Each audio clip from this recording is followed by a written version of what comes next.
nous avons des fils d'organzin, de soie. Les gestes sont à la fois délicats et précis. Sous les mains de Stéphanie Ovide, des années d'histoire, de patrimoine sont en reconstruction. Stéphanie Ovide et sa collègue Émilie de Talente sont des restauratrices textiles. Avec des outils issus à la fois de la couture mais aussi étrangement de la chirurgie, elles redonnent une nouvelle vie aux étoffes d'un autre siècle.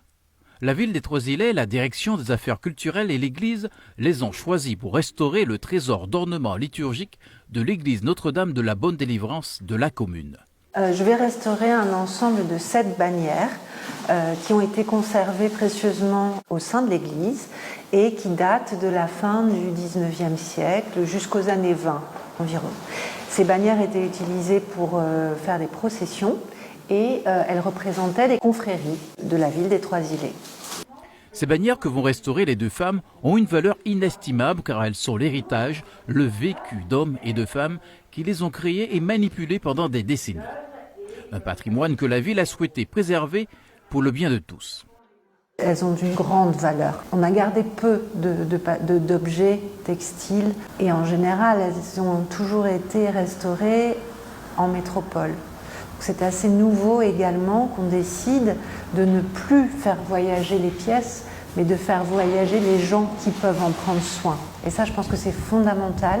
L'église des Trois-Îlets a bien spécifié dans son cahier des charges que les pièces devaient être restaurées sur place. En confiant la restauration de ces bannières à Stéphanie Ovide, la ville marque ainsi son engagement en faveur de la préservation du patrimoine îlien. Elle rappelle à ses habitants que leur lieu de vie quotidien recèle de grandes richesses insoupçonnées dont ils peuvent être fiers. Pour nous, c'est une richesse, bien entendu. C'est une vraie richesse. Ça fait partie du patrimoine global de la ville.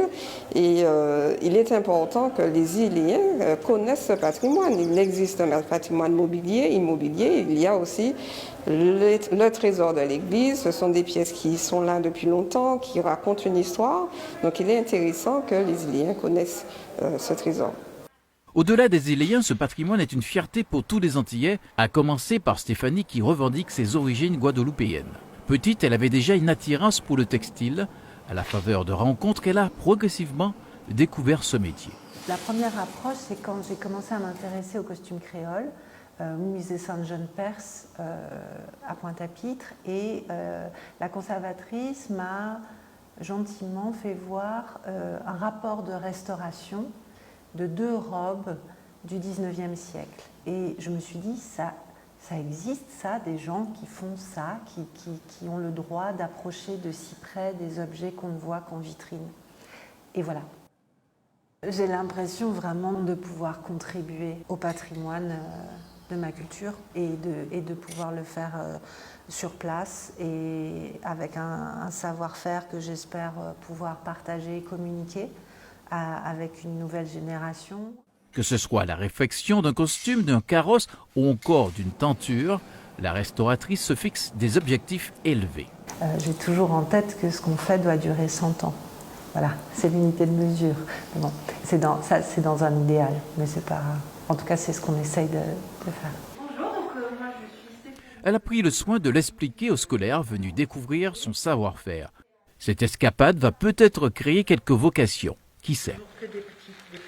Une fois ces pièces restaurées, la mairie a prévu d'en faire bénéficier la population et les visiteurs.